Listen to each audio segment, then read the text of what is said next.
버클리 음대 한 강의실. 세계 최고 수준의 학교에서 한국 음악을 가지고 갑자기 토론이 이어지는데요. 과연 어떤 이야기를 하고 있는 걸까요? 사연을 통해 알아보겠습니다. 그 전에 잠깐 구독과 좋아요, 알림 설정은 공짜이니 꼭 부탁드릴게요. 그럼 오늘의 사연 바로 시작합니다. 안녕하세요, 여러분. 저는 버클리 음대에서 재즈 작곡과 음악 이론 그리고 현대 음악과 작곡을 가르치고 있는 마이클 로리 교수예요. 어느덧 교수 생활을 한 지 20년이 넘었지만 음악 열정만큼은 여전히 20대 같답니다. 우리 버클리 음대는 세계 최대의 현대 음악 대학이에요. 재즈, 락, 팝송은 물론이고 힙합, 레게, 살사까지 다양한 현대 음악을 가르치고 있죠.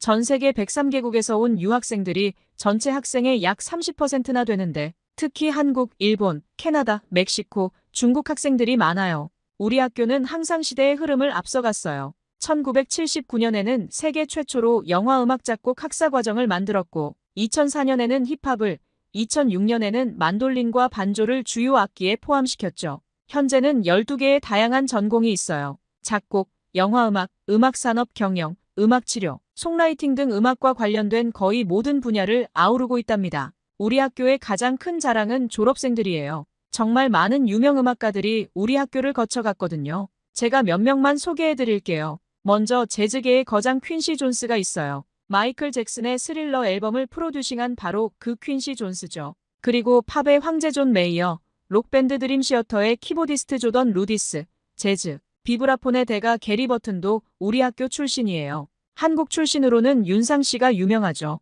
작곡가이자 가수로 한국에서 큰 인기를 얻고 있어요. 그리고 재즈 피아니스트 김광민 교수님도 우리 학교에서 공부하셨어요. 이 밖에도 스티브 바이, 다이애나 크롤, 브랜포드 마살리스 등 수많은 유명 음악가들이 버클리 출신이랍니다. 저는 이곳에서 20년 넘게 재즈 작곡과 음악 이론 그리고 현대 음악과 그동안 여러 책도 썼고 다양한 연구도 진행했죠. 특히 재즈 화성학과 즉흥 연주 이론에 관한 제 책들은 많은 학생들이 교재로 사용하고 있어요. 음악 이론이 딱딱하고 지루하다고 생각하는 학생들도 있지만 저는 항상 실제 연주와 이론을 연결짓는 방식으로 가르치려고 노력해요. 사실 오늘 말해드릴 에피소드가 없었다면 저는 한국을 비롯한 아시아 음악에는 그다지 관심이 없었기에 아마 평생을 재즈와 클래식만 들었을 거예요. 잘 모르기도 했고 굳이 알 필요성을 느끼지 못했거든요. 하지만 최근에 제 음악 세계가 완전히 뒤바뀌는 일이 있었어요. 한국 음악, 특히 K-팝과 대중가요, 그리고 트로트라는 장르를 접하게 된 거죠. 처음에는 그저 이국적인 사운드 정도로만 여겼는데 들을수록 그 안에 담긴 깊이와 감성에 끌리기 시작했어요. 이 경험을 통해 저는 음악에는 경계가 없다는 것을 다시 한번 깨달았습니다. 어떤 장르, 어떤 나라의 음악이든 그 안에는 우리의 마음을 울리는 무언가가 있더라고요. 제가 어떻게 한국 음악의 매력에 빠지게 되었는지 들려드릴게요. 그 이유는 제 수업을 듣는 한국인 유학생 예서 덕분이었어요. 예서는 20대 초반에 밝고 열정 넘치는 학생이죠. 음악에 대한 그녀의 지식과 음악에 대한 열정은 정말 놀라워요. 항상 수업이 끝나면 날카로운 질문들을 던지곤 했죠. 어느 날 제가 각 나라의 대표적인 음악에 대해 강의를 했어요. 프랑스의 샹송, 이탈리아의 오페라, 독일의 교향곡 등을 예로 들며 설명했죠. 수업이 끝나고 예서가 조심스레 다가왔어요. 교수님, 오늘도 수업 정말 잘 들었습니다. 그런데 혹시 한국 음악을 들어보신 적 있으세요? 한국 음악에 대한 이야기를 제가 조금 해드리고 싶어서요. 솔직히 말해서 그때까지 저는 한국 음악에 대해 잘 몰랐어요. 그래서 예서의 질문에 약간 당황했었습니다. 하지만 그녀의 눈빛에서 한국 문화를 알리고 싶어하는 열정이 보였어요. 그렇구나. 미안해요. 예서 학생 사실 한국 음악에 대해서는 잘 모르네요. 혹시 들려줄 만한 노래가 있나요? 예서의 얼굴이 환하게 밝아졌어요. 그녀는 스마트폰을 꺼내더니 한 곡을 틀었어요. 이 노래는 사랑은 늘 도망가라는 제목이에요. 원래는 이문세라는 가수가 불렀는데 최근에 임영웅이라는 가수가 리메이크했어요. 두 버전을 들려드릴게요. 먼저 이문세 버전이 흘러나왔어요. 감미로운 목소리와 잔잔한 멜로디가 인상적이었죠. 그리고 이어서 임영웅 버전이 나왔는데 같은 노래인데도 느낌이 완전히 달랐어요. 정말 놀랍네요. 같은 노래인데 이렇게 다른 느낌을 줄 수 있다니. 예서가 설명을 이어갔어요. 이 노래가 2010년 MBC 드라마 욕망의 불꽃의 OST인데 신은경, 조민기, 서우, 유승호가 주연이었다는 것과 그리고 최근 임영웅이 리메이크해서 다시 인기를 얻고 있다는 것까지 알려주었습니다. 한국에서는 이렇게 옛날 노래를 새롭게 편곡해서 부르는 경우가 많아요. 트로트라는 장르도 있는데 요즘 젊은 층에서도 인기가 많답니다. 예서의 설명을 들으며 저는 한국 음악에 대한 호기심이 생기기 시작했어요.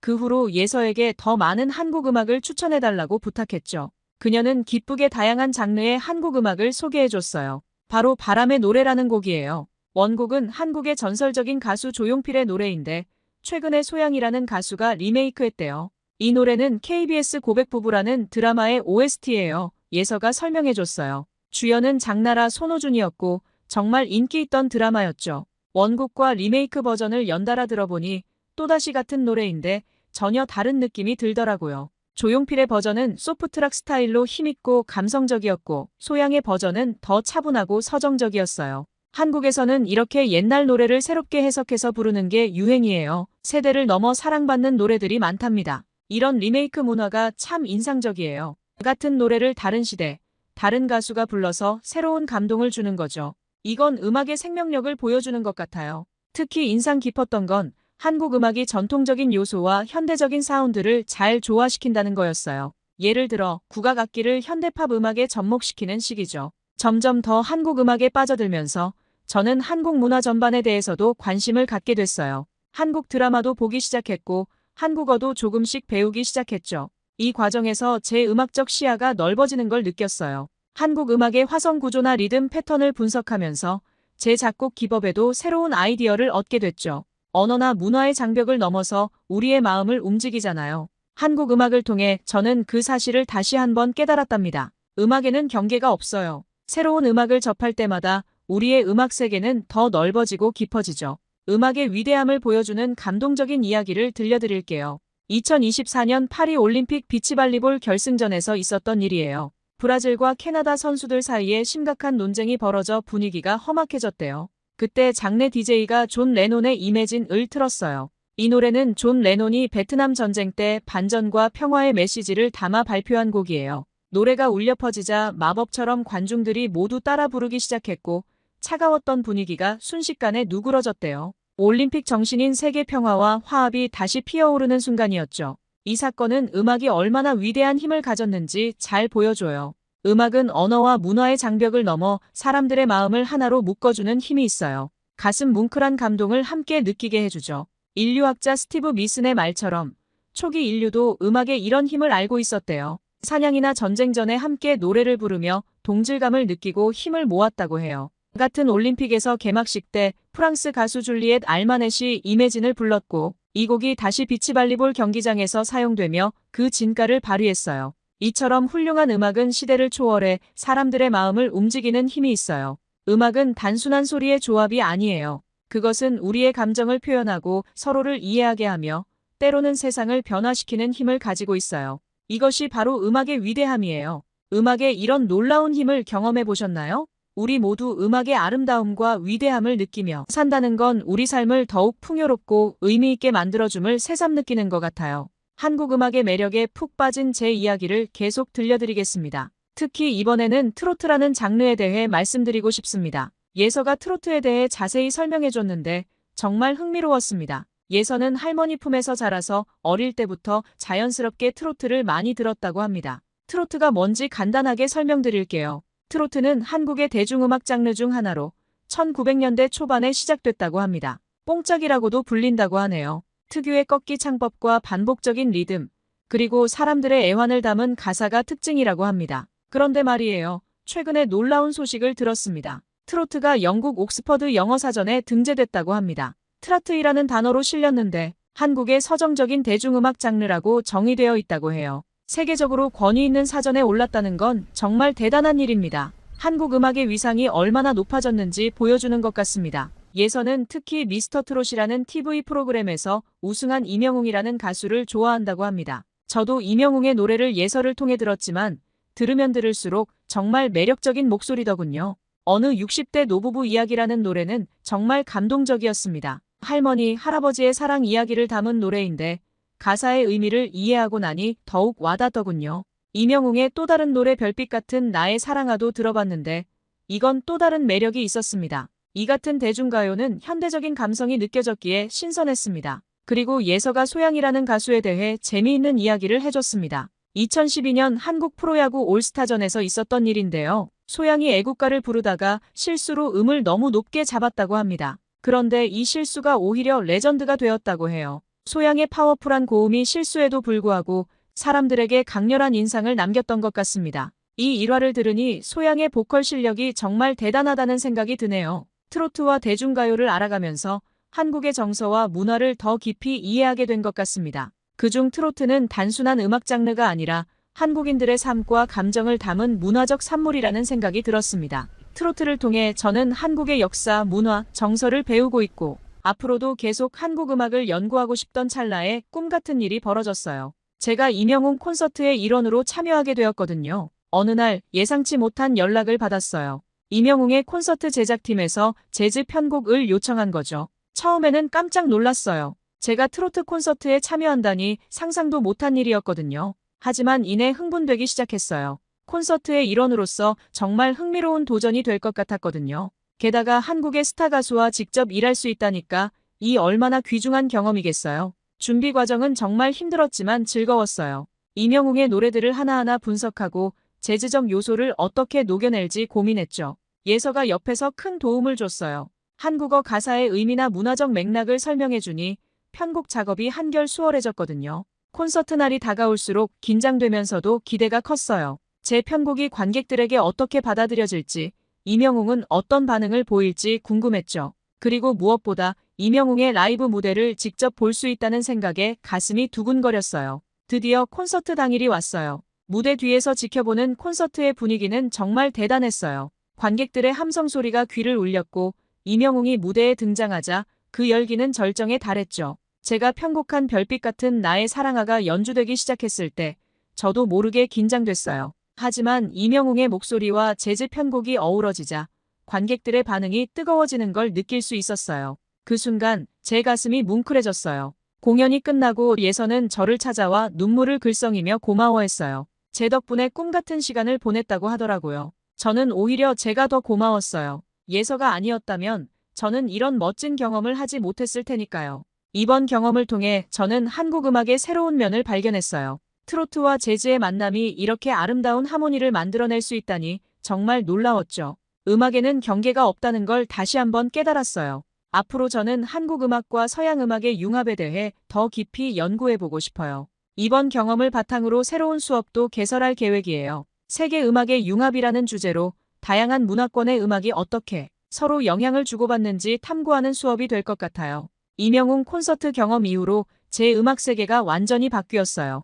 트로트와 대중가요, 그리고 현대 음악이 이렇게 자연스럽게 어우러질 수 있다는 걸 직접 체험하니 정말 놀라웠죠. 한국 음악의 다양성과 깊이에 대해 더 깊이 알게 되면서 한류에 대한 제 인식도 크게 변화했어요. 단순히 케이팝이나 드라마로만 생각했던 한류가 사실은 훨씬 더 폭넓고 깊이 있는 문화 현상이라는 걸 깨달았죠. 특히 트로트 음악에 담긴 한국인의 정서가 정말 인상 깊었어요. 기쁠 때나 슬플 때, 힘들 때나 행복할 때, 어떤 상황에서도 트로트가 감정을 잘 표현해주는 것 같아요. 예를 들어 이명웅의 우리들의 블루스는 삶의 고민을 느끼게 해주고 다시 만날 수 있을까는 그리움을 잘 표현하죠. 이제 나만 믿어요는 사랑에 대한 간절함을, 별빛 같은 나의 사랑하는 로맨틱한 감정을 아름답게 담아내고 있어요. 이런 노래들을 들으면서 한국인들의 섬세한 감정 표현에 깊은 인상을 받았어요. 이런 경험들을 통해 한국 문화에 대해 더 깊은 관심을 갖게 됐어요. 이제는 한국을 직접 방문해보고 싶다는 생각이 강하게 들어요.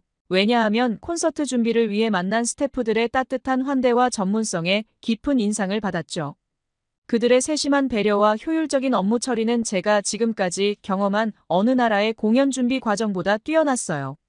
특히 관객들의 매너에 놀라지 않을 수 없었습니다. 영웅시대라고 불리는 팬들의 질서 있는 모습과 열정은 정말 인상적이었어요. 그들의 응원 문화는 마치 잘 짜여진 오케스트라 같았죠. 한 마음으로 이명웅을 향한 사랑을 표현하는 모습에 저도 모르게 감동받았습니다. 그리고 콘서트 중반 때 어느 60대 노부부 이야기를 부르기 시작했을 때였어요. 객석 앞쪽에 앉아 계시던 80대로 보이는 할머니의 눈에서 눈물이 흘러내리는 걸 보았죠. 할머니 옆자리는 손녀딸로 보이는 여성분과 함께 앉아 있었는데 그때 저는 왠지 할머니의 사연을 짐작할 수 있을 것 같았어요. 노래가 절정에 달했을 때 할머니는 손수건으로 눈물을 닦으시며 옆에 있는 손녀딸의 손을 슬며시 쓰다듬으셨어요. 아마도 오랜 세월 함께하다 먼저 떠나보낸 배우자를 생각하시는 것 같았죠. 그 순간 저도 모르게 제 눈에서 눈물이 흘렀어요. 비록 몇 년 전이지만 제 아버지도 5년 전에 돌아가셨거든요. 그래서 할머니의 그 작은 제스처에서 느껴지는 그리움과 사랑이 제 마음에 깊이 와닿았어요. 음악이 우리의 가장 깊은 감정을 끌어내는 힘이 있다는 걸 다시 한번 깨달았죠. 콘서트가 끝나고 할머니께 다가가 이야기를 나눠보고 싶었지만 용기가 나지 않았어요. 대신 그 순간의 감동을 간직한 채 임영웅의 음악이 세대를 초월해 사람들의 마음을 어떻게 울리는지 직접 목격했다는 사실에 가슴이 뭉클해졌습니다. 이 경험은 제게 음악의 보편적인 힘과 한국 대중문화의 깊이를 동시에 보여줬어요. 음악이 어떻게 우리의 가장 개인적인 경험과 감정을 공유하게 만드는지, 그리고 한국의 대중문화가 얼마나 깊은 정서적 공명을 만들어내는지에 대해서 다시금 느끼고 싶네요. 만약 가게 된다면 서울의 번화가부터 전통 한옥마을까지 현대와 전통이 공존하는 한국의 모습을 직접 눈으로 보고 싶어요. 한국의 아름다운 자연과 역사적인 장소들도 꼭 방문해보고 싶습니다. 제 수업에도 한국 음악 요소를 적극적으로 도입하기 시작했어요. 특히 한 번씩 한국 노래의 가사를 분석하는 시간을 갖고 있습니다. 트로트와 대중가요의 매력에 대해서도 학생들에게 많이 얘기해요. 트로트가 단순히 옛날 음악이 아니라 현대적으로 재해석되어 모든 세대가 즐기는 음악이라는 점을 강조하죠. 임영웅, 영탁, 이찬원 같은 젊은 가수들의 음악을 들려주면 학생들도 흥미로워해요. 이런 수업을 통해 학생들이 한국 문화에 대해 더 깊이 이해하고 관심을 갖게 되는 모습을 보면 정말 뿌듯해요. 한국 음악의 다양성도 놀라워요. K-팝의 화려함과 트로트의 감성, 그리고 국악의 전통성이 어우러져 독특한 음악 문화를 만들어내고 있어요. 이런 다양성이 한류의 힘이 아닐까 싶어요. 전 세계 사람들이 한국 음악에 매료되는 이유가 바로 이 다양성과 독특함 때문이 아닐까 생각해요. 가사의 의미를 자세히 알아가면서 한국어 공부에도 더 열심히 하게 됐어요. 노래 가사 하나하나에 담긴 의미를 이해하려고 노력하다 보니 한국어 실력도 덩달아 늘어나는 것 같아요. 이제는 간단한 한국어로 대화도 할 수 있게 되었답니다. 한국어로 안녕하세요, 감사합니다, 사랑합니다 같은 표현을 할 때마다 한국 문화와 더 가까워지는 느낌이 들어요. 앞으로 한국 음악에 대해 더 깊이 연구하고 싶어요. 음악은 정말 놀라운 문화 전달자이자 교류의 장인 것 같습니다. 그리고 한국 음악을 통해 저는 한국의 문화와 정서를 이해하게 됐어요. 한국인들의 정서, 예의, 그리고 따뜻한 마음이 음악 속에 깊이 담겨 있다는 걸 느꼈습니다. 이런 아름다운 문화를 가진 한국, 정말 멋진 나라인 것 같아요. 저도 한국 문화의 우수성을 전 세계에 알리는데 작은 힘을 보태고 싶습니다. 많은 응원 부탁드려요. 제 이야기를 끝까지 들어주셔서 감사합니다. 오늘의 이야기 어떠셨나요? 마이클 로리 교수님에게 응원의 댓글을 아래에 남겨주세요. 감동을 받으셨다면 구독과 좋아요, 알림 설정도 꼭 눌러주세요. 끝까지 시청해주셔서 진심으로 감사드리며 지금까지 감동을 담아 여러분께 진심을 전하는 감동 담기였습니다. 더 좋은 사연을 가지고 여러분들을 찾아뵙겠습니다. 오늘 하루도 행복하세요.